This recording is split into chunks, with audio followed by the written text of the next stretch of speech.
Nandi Moyo had grown up under the wide skies of Tanzania, in a small village where red dust clung to the soles of your feet and stories of old were passed down like sacred heirlooms.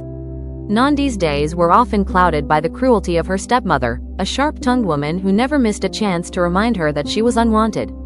"You'll never be enough," she would hiss, "not with that face, not with those hands. Your stepsisters are far more beautiful than you'll ever be." Her stepsisters, draped in borrowed grace and adorned with their mother's favoritism, often echoed the same scorn. Yet, there lived a light in Nandi's life, her aunt, her father's sister, who loved her not as a niece, but as the daughter she never had. This aunt, warm-hearted and fiercely protective, saw in Nandi what others could not: quiet strength, a gentle soul, and a beauty that no cruel word could dim. It was she who gave Nandi hope, who taught her to walk tall even when the world tried to make her small. Nandi's aunt had spent years working for an American family who had settled temporarily in Tanzania for work. They were kind people, professionals involved in international development, and they had grown fond of her quiet diligence and warm nature. When Nandi turned 20, her aunt arranged for her to work as a domestic helper for a prominent Zulu family living in Atlanta, Georgia. The Zulu family had been family friends with the American family Nandi's aunt was working for. It was through them that the opportunity came. They offered to help Nandi's aunt bring her niece along for a housekeeping job. Grateful and hopeful, her aunt saw it as a chance for Nandi to escape the cruelty of her stepmother and build a life beyond the boundaries of the village. The job paid well enough to send money home, and Nandi had always been fiercely determined to shape her destiny. The family she worked for was no ordinary one. Prince Sibusiso Zulu was the youngest son of the royal Zulu lineage, noble blood that traced back to Shaka himself. Though he had the demeanor of a modern businessman, with tailored suits and a cold stare that could silence a room, there was something about him that carried the weight of ancestral history. He was completing his master's degree in international diplomacy and managing family investments abroad. Nandi, meanwhile, cleaned his home, cooked his meals, and quietly observed a world that seemed to exist on the other side of a glass wall. For the first few months, their interaction was minimal. He was cordial but distant. Nandi didn't expect more. She was used to invisibility. But one rainy evening in October changed everything. The power had gone out during a storm, and the high-tech security system had glitched. Prince Sibusiso arrived home late and found Nandi in the kitchen, lighting candles and singing softly in Swahili.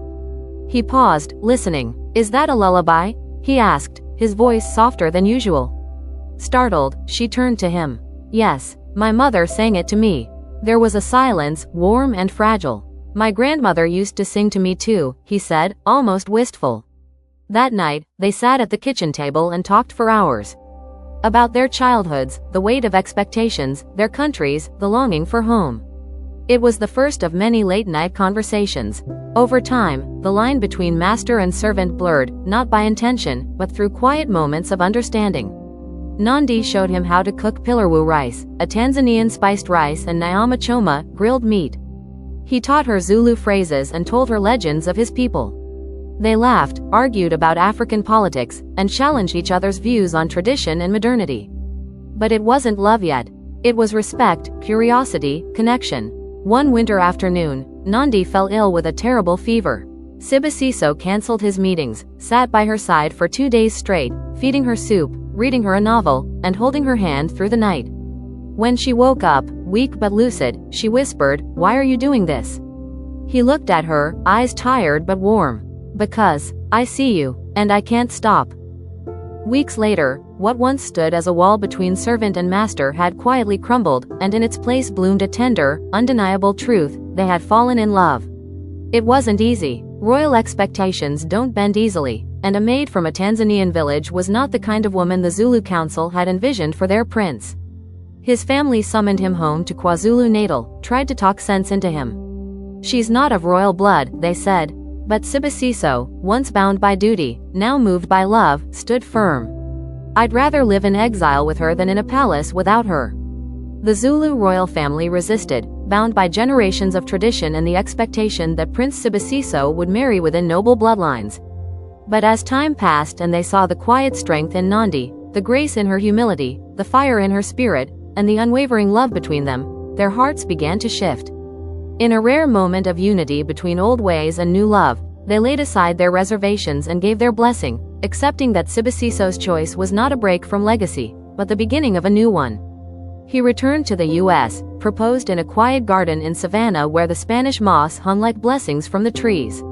Nandi, teary-eyed and trembling, said yes. When news reached the village that Nandi was to marry a Zulu prince, her stepmother and stepsisters were struck silent, their pride crumbling beneath the weight of their own scornful words. The woman who had once mocked Nandi as plain and insignificant now sat in stunned embarrassment, unable to comprehend how the girl she dismissed had captured the heart of royalty. Her daughters, once so smug in their beauty, could only watch in disbelief as Nandi, once their shadow, rose into the light of a future far beyond anything they had ever dreamed. Upon finding out about the proposal, Nandi's aunt scolded her with the sharpness of a woman who had seen the world's cruelties, reminding her that love was not meant to cross the line between servant and master.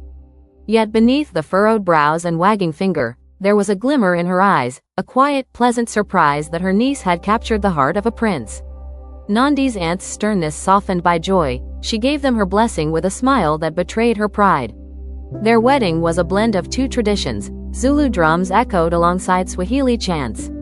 Her people traveled from Tanzania to South Africa. It was not just a union of two people, but of cultures, histories, and hopes. And when Nandi wore her royal crown, no longer a maid but a future queen in her own right, she carried with her the strength of every girl who had ever been told she was not enough. Because love, when true, doesn't care about bloodlines or titles. It sees the soul and bows before it,